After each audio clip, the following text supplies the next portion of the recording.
All right, so welcome to Chapter 4. So Chapter 4 is one of the more important parts of this class. Chapter 4 contains content that you will definitely be using on your final project.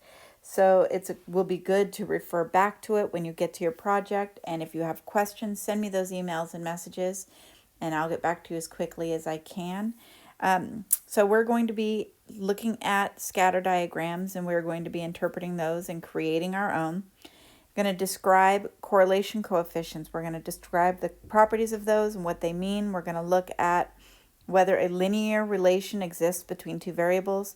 We'll be looking at correlation and causation and finding least squares regression line, also known as line of best fit. It is possible you have done this in some of your other classes. If you haven't, that's fine. I'm going to take it step by step. We're going to start from scratch. Plus, I will be showing you how to use your calculator to do this. So I'm going to give you a big, ugly formula, but I will not make you do it by hand, not even once. Okay, so let's start here. So let's look at vocabulary first. So response variable. It's another word for dependent variable. So if you have a line or you have a graph, and the dependent variable is usually the y. So let me go to the explanatory and predictor variable, and then I will go into this a little bit deeper. The explanatory or predictor variable is the independent variable. This provides you information on the associated dependent variable regarding a particular outcome. So basically, the independent variable drives the problem. It is kind of in charge of deciding where the dependent variable goes. So I'm going to go to my other screen here. Whoops. And we're going to talk about this real quick. So let's say that I have miles per hour. So I have hours here, and then miles would be here. And let's just say 1 hour, 2, 3, 4, 5, and then we're just going to say 30, 60. I'm just picking random numbers, 120, 150. So let's say that I have, we're going on a trip and miles per hour. So hours would be my independent variable. Time is going to pass whether or not I'm driving. Time is going to happen no matter what. If time doesn't move, I'm not going any miles. Time is driving the car here. Time is driving my problem. So let's say I'm going 30 miles per hour. So I have y equals 30x. I'm going 30 miles per hour. So in 1 hour, I have gone 30 miles. If that hour had not passed, I would not have traveled those 30 miles. So how far I have gone depends on how many hours have passed. So that's why the miles are independent and the hours vice versa. The miles are dependent and the hours are independent. How many miles I have gone are dependent on how many hours have passed. Hours are going to pass whether or not I'm traveling. So in 2 hours, I've gone 60 miles. 3 hours, I've gone 90 miles, and I get a nice linear equation. My beautiful drawing there. So that is why. So hours is the independent variable, and miles is the dependent variable. 99 times out of 100, your independent variable will be your x value, or your input, and your dependent variable will be your output, and it will be on your y-axis. So let's go back to the other screen. So my response variable is that dependent variable that responds to whatever's happening independently. My explanatory or predictor variable is the independent variable. This is going to happen no matter what. This would be like the hours, and then this would be the miles. So a scatter diagram is a graph that shows a relationship between two quantitative variables, so this is numbers, measured on the same individual. Each individual in the data set is represented by a point on the scatter plot. So let's take a look at those scatter plots. So we're going to draw a scatter diagram with this data. So the time that it takes to drill 5 feet is dependent on where we stop, the depth at which drilling begins. So if we start drilling 160 feet below the surface. It is going to take us 7.92 minutes to drill 5 feet. So this is saying, depending on where we start drilling, it tells us how long it's going to take us to drill 5 feet. So my independent variable is x, and that's my predictor variable. My response variable is the y right here. It's the time to drill.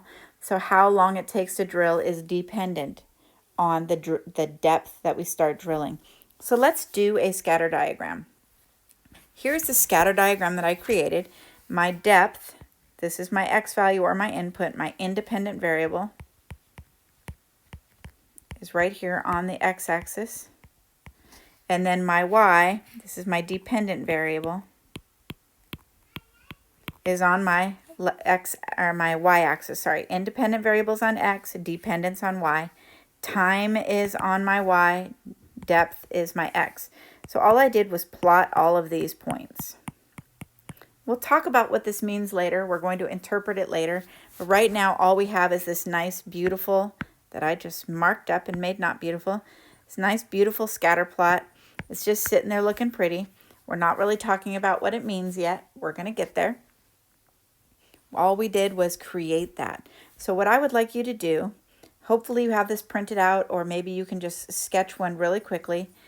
With this next example, I want you to create your own scatter diagram. So this is a golf pro wants to investigate the relation between club head speed of a golf club, measured in miles per hour, and distance that the ball will travel in yards. He realizes there's other variables beside the club head speed that will determine the distance the ball is going to travel.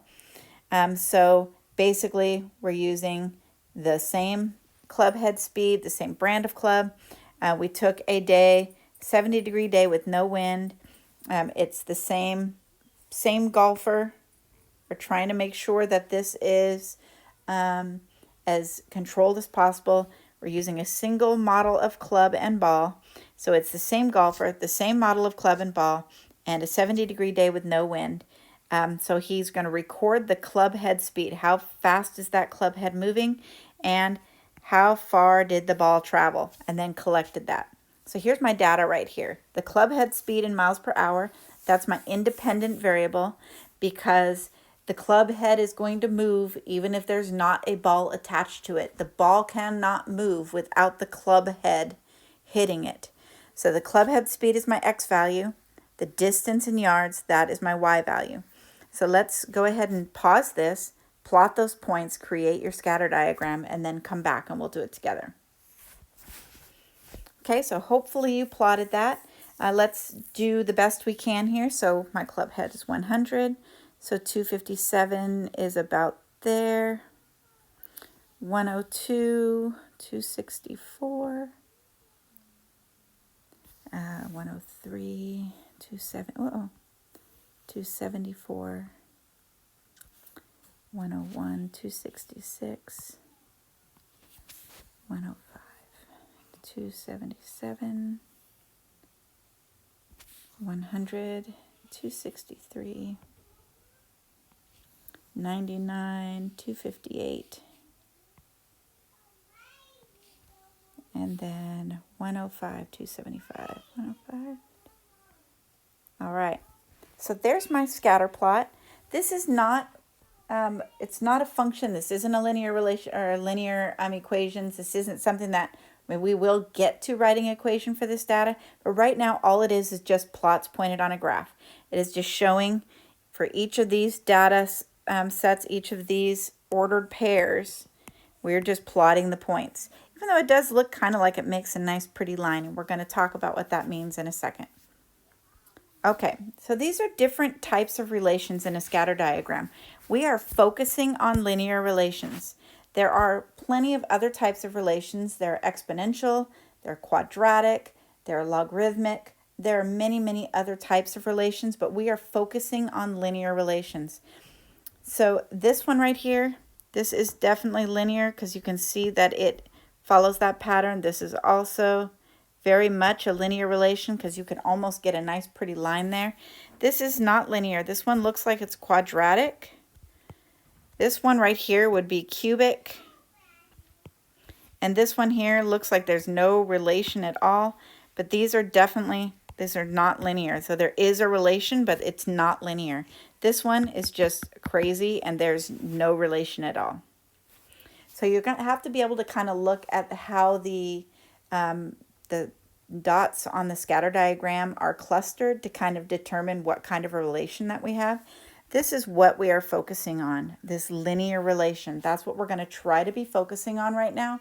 We're going to be looking at that, and you may see other types of relations in your scatter plots, but those are not what we're looking at right now. We just want to know if there's a linear relation. So let's talk about positive association. So if two variables are positively associated when they are linear, and the dependent variable increases as the independent variable increases. So it looks something like this. So if as the x value gets larger, the y value also gets larger, that is a positive association. It's positively associated. A negative association, two variables are negatively associated when they are linear, and as the dependent variable increases, the independent variable decreases, or as the independent variable increases, the dependent variable decreases. Take a look here. So as x is getting bigger, y is getting smaller. So as they're opposite, so basically it's going to be going downhill. If it's going downhill from left to right, the relation, then it is a negative association. If it's going uphill from left to right, it is a positive association. Okay, so a correlation coefficient, a linear correlation coefficient, is the measure of the strength and direction of the linear relation between two quantitative variables. So basically it's saying how strongly are these two variables associated or correlated. Correlation and association kind of mean the same thing. How strong is the correlation between these two variables? And it could be a positive correlation or it could be a negative correlation. Here is so we use the Greek letter rho for the population correlation coefficient. We are only going to be using samples, so we'll just be looking at R. We're just going to call it an R value or a correlation coefficient. Those will be the two things that we're going to be looking at. It is not R squared, so it is the R value, because you're going to see both of those on your calculator. Here is the formula for calculating that R value. Don't worry, I'm never going to make you do it, ever. So we're not even going to go into what this formula is because you will never have to do it by hand. It will always be something that we do in the calculator. So I'm going to talk about the meaning of the number for R, and then we will jump into the calculator and talk about how to do it. I will show you how to do it in your calculator. You already have most of the skills. We're just going to put some more information together. Okay. Properties of your correlation coefficient. So it is always between -1 and 1, and it says inclusive because it means negative and 1 are included. Your R value should never be greater than 1 or smaller than -1. R equals +1 is a perfect positive linear relation. So if you get an R value of +1, you have a perfect positive linear relation.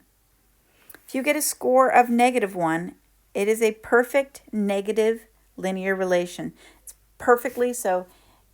It's going to be a perfect line going downhill from left to right. It'll be a perfect negative linear relation. So it's still a linear relation. It's just negatively correlated. The closer R is to 1, the stronger the evidence is of a positive association. The closer it is to -1, the stronger the evidence is of a negative association. So the closer we get to 1 or -1 has a real strong, it's a real strong linear relation, has a real strong correlation, either positive or negative. So for example, if you ended up with 0.93, that's a very strong positive relation, or positive correlation, sorry. If you have -0.88, that's a very strong negative association. If r is close to 0, then there is little or no evidence that there is a linear relation. So close to 0 doesn't mean there's no relation, because we could have a quadratic, it could be a cubic, it could be a logarithmic or exponential. It just means there's no linear relation. So if our correlation coefficient is close to 0, there's little to no evidence there's a linear relation. So if you ended up with 0.2, then it's a very, very weak, and there's not a whole lot of evidence that a linear relation exists. So 7, our correlation coefficient is unitless, just like our z-score. The correlation coefficient is unitless. The x and y values don't even matter. It's just all it does is talk about the association and whether it is positive or negative, or strong or weak. So let's look at some examples of these. The correlation coefficient is not resistant. This just means that if you add some more data points, it could change that value. That's all it means by not resistant, is if I added some more data points. So let's say that I took some more swings of that club, it's going to put more dots on my scatter plot, and it is going to change my R value. Okay, so here is a perfect, so A here, perfect positive linear relation. Notice how these are already lined up perfectly. We have a nice, beautiful line. This right here, second one, is about 0.9. You notice how you can see that there's a nice line that could go right through the center of it. There's a few other data points that aren't on the line, but it is still a pretty strong linear relation. Letter C, you can still see that it has a positive relation. You can still see that it is, but there's a whole lot of these other points that are out here that are not close to the line. So, I mean, it's moderate. So there is kind of a positive linear relation, and they're associated, but not super strong. So in letter D, this is a perfect negative slope of this line. It is the perfect negative linear relation. There are no crazy dots anywhere else. Look at E. This is R equals negative 0.9, kind of like B, but just going negative. It's pretty strong. You can see that there's this negative association. However, there's a couple extra dots that are not right on the line. They're all pretty close, but not right on it. F, we have R equals negative 0.4. So just like C, you can see that there's this negative association, but there's some other dots that are kind of off crazy. But it is still, you can kind of see that negative association. But look at G. There's clearly no linear relation. It looks like there's probably no relation at all, but we're not even looking at that. It's just really crazy. If you look at H, H looks like it's almost a perfect quadratic, right? However, it does not have a linear relation. It's going to be close to 0. So hopefully that made sense to you. We're going to do calculator work now. So get out your calculator and be ready for that. Okay, so hopefully you have your calculator out. We are going to go to a screen that we are very familiar with. What we're doing is we're determining the linear correlation coefficient. We're looking for the R value. That will tell us how strong the linear association is between two values. So once again, we are using our drilling depth. We have our X value, which is the depth at which we begin drilling, and the Y value is how long it takes to drill 5 feet. So click on your stat button, and we're going to edit because we're going to be putting numbers in. I have values in my L1 and L2, and I'm going to need to clear both those out. So once again, as stated before, scroll up until the L1 is highlighted, hit clear, enter, and that's going to clear that. Do not hit delete, hit clear. Go over and highlight L2, hit clear, enter, and clear that out. So in L1, I'm going to enter all of my X values. So just enter in those X values and just hit the enter in between them.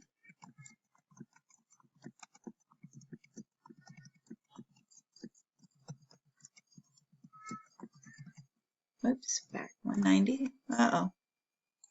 Sorry about that. So clear that one, 190, enter. So I've got all my X values. Your Y value, you put in the L2.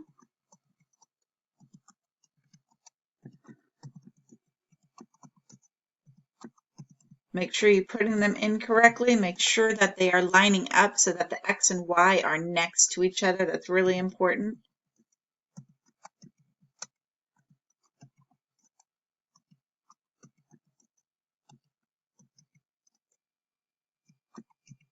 Okay, and take a look, make sure those are correct. So now you're going to go, once again, once you have those in there, once you have all of your X's and Y's in there, hit Stat again. Up at the top, you see Edit, Calc, and Tests. Right click until you get into Calc. Go down to number 4. It says LinReg AX plus B. So LinReg AX plus B, you're going down to that and hit Enter. Your X list should be L1, your Y list should be L2. Go down to Calculate and hit Enter. So when you hit this, if you do not have R squared and R down here, if you don't have those two values and all you have is the Y equals AX plus B, an A value and a B value, you're going to have to turn on a diagnostic. You have to turn on a setting in your calculator. Let me show you how to do that. See down here at the 0, right above it in blue, it says Catalog. So hit the second button, then Catalog. You have to scroll all the way down until you get down to D. You want to click on Diagnostic On. You hit Enter and Diagnostic On will show up, and hit Enter and it'll say Done. Now go back there and it should have that R value on there. Uh-oh, except for I just hit the wrong thing. So go back, go down to LinReg, number 4, go to Calculate. So this right here, R equals 0.7728, that is my R value. That tells me how strong the linear relationship is. This R right here is your correlation coefficient. It tells you how strong of a linear relationship you have. So this is 0.77. That's decently strong. Usually I say around 0.8 is pretty strong. So I would say 0.77 is pretty strong linear relationship that we have between these two, between the depth at which we drill and the time to drill 5 feet. So now what I would like you to do is I would like you to go to the club head speed with the distance. So go to this right here and enter that into your calculator yourself and determine whether there's a strong linear relation. So take a look at that correlation coefficient. Then pause this right now, do that yourself on your calculator, and then come back and we'll work this together. Okay, so I'm hoping that you put that in your calculator. So I'm going to show you, I have those in my L1 is the club head speed, L2 is the distance in yards. So I'm going to go to Stat, right click, right arrow over till I get to Calc, down to number 4 to LinReg. And I have an R value of 0.93869. So this is a pretty strong, this number is greater than 0.9. It's pretty close to +1. So there's a strong positive relation, the strong positive association. So this is definitely a strong correlation between the two things, the club head speed and the distance in yards. So there's definitely a strong positive association there. So if you're confused by this, rewind it, watch it again, send me a message if you need to. If I need to go into it more deeply, I will. And we're going to move on and talk about the actual line of best fit. Okay, so now that we've found correlation coefficients, I want to talk a little bit about correlation versus causation. So correlation means two of the values are associated, we have a strong linear relation, and does one thing cause another? Does the input always cause the output? Does the independent variable always cause the dependent variable to happen? So if a study is observational, so if we're just observing two things and writing down that data, you cannot conclude that the two correlated variables have a causal relationship. So if I'm observing the, I don't know, if I'm observing that there's a full moon on certain days and I'm also observing that my kids are acting crazy on those days, I cannot definitively say that that full moon is what's causing the kids to act crazy. I can say the two things are correlated, but I cannot say that one thing causes the other. So correlation does not necessarily equal causation. So for example, the correlation between teenage birth rate and homicide rates since 1993 is 0.9987. That's a really strong correlation. That R value is very high. We cannot conclude that the higher teenage birth rates cause the higher homicide rates just because the data is observational. So if that data is observational, we can't definitively say that one thing caused the other. So we need to talk about lurking variables. So when you're doing your final project, I will be introducing the final project next week and talking about that. Sometimes there are lurking variables, and this is something that you're going to want to refer to when you're talking about your final project. So a variable that's not included as an explanatory response variable in the analysis, but it affects the interpretation of the relationship, is a lurking variable. Sometimes lurking variables can make it look like there's a strong relationship between two variables, or it can hide their true relationship. Here's an example. I know this doesn't make a whole lot of sense, but this should help. As air conditioning bills increase, crime rate also increases. So do you think that our air conditioning bills increasing is what's causing a higher crime rate? Probably not. We should not turn off our air conditioners to combat crime. There is a lurking variable. Air temperature is a lurking variable. It is not part of our study. However, both the air conditioning bills and crime rates increase as temperature increases. So this is something you need to think about, is there a lurking variable? Is there something that's causing both of those things to happen, or at least affecting both of those things that can make it look like those two things are correlated? So now we're going to talk about that line of best fit. It's also known as a least squares regression line. So you may hear it called a least squares regression line. You might hear it called a line of best fit. I usually say line of best fit. So what it's doing is minimizing the vertical distance from the data points to a line as much as possible. So we are creating a line that gives the best trend of that data. We sometimes will even call it a trend line. A trend line. On Excel, they call it a trend line. Let me write that down. Trend line. This is another word for it. This is another way that it is referred to. This is what Excel calls it.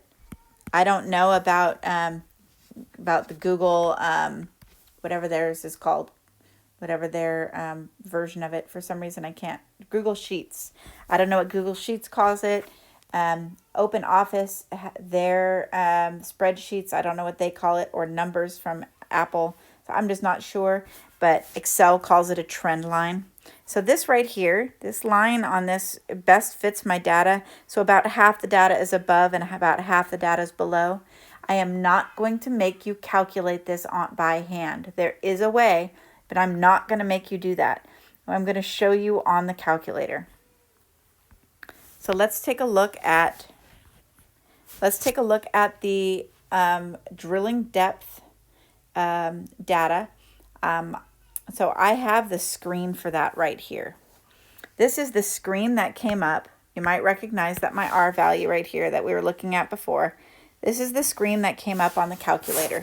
So this right here, it's the same thing as y equals mx plus b, where m is the slope and b is your y-intercept. Remember way back when in Math 60, you talked about this. I think you were introduced to it way back in 8th grade. So this is something that's been around for a while, and everybody in the back of their head somewhere has that y equals mx plus b in their head. But instead of m, for some reason the calculators use an a. So we have y equals ax plus b. This is still the slope. This is still the y-intercept. So you see we have the a value here in the calculator and the b value there. So here we would have, I'm going to erase that because it's kind of covering it up. So here we have y equals 0.012x plus 5.53. there's no standard of where you round it to. Just pick a good number. On your homework, it'll tell you what to round numbers to. So this right here would be my line of best fit or my least squared regressions line. So for example, if I wanted to use my data and say, can you use this to estimate the time it's going to take to drill 5 feet if I'm drilling at a depth of 225, you would be able to put 225 in for X, and because this is a pretty strong linear relation, you'll have a pretty accurate answer of what that would be. The stronger your R value, the closer to 1 or the closer to -1 your R value is, the more accurate your extrapolations will be based on your line, the more accurate your predictions will be. So if this is a really strong linear relation up here at R, then your line is going to be a pretty good line to make predictions. So go ahead and take a look at the data for the club head and the distance. Go ahead and pause this, and go ahead and pause and come back and tell me how strong this is, or see what I do. So do this on your own. Go into your calculator, find that linear equation, and find the linear equation, and then come back. Sorry. So hopefully you're back. Here is the screen from the calculator. Remember, we had 0.9387 about. We had a pretty strong linear relation. So once again, this right here would be my slope. That would be the m, or the slope. This right here is my y-intercept. So I would have y equals 3.17x plus, whoops, that's a minus because it's a negative number, minus 55.8, I guess, or you can, yeah, about 55.8. This is your equation. Because the R value is pretty high, it's pretty close to 1, this would be a very good predictor. So I could say if my club head speed was 115, about how far would it go? Or what if I said I want the distance in yards, I want it to go 300 feet. How fast do I have to swing that club? So you could put 300 in for Y, and then solve for X. So this could be very useful if somebody is trying to figure out, how do I get my ball to go a certain distance? So if you have questions, go ahead and send me an email or a message on My Open Math. That was Chapter 4. Good luck.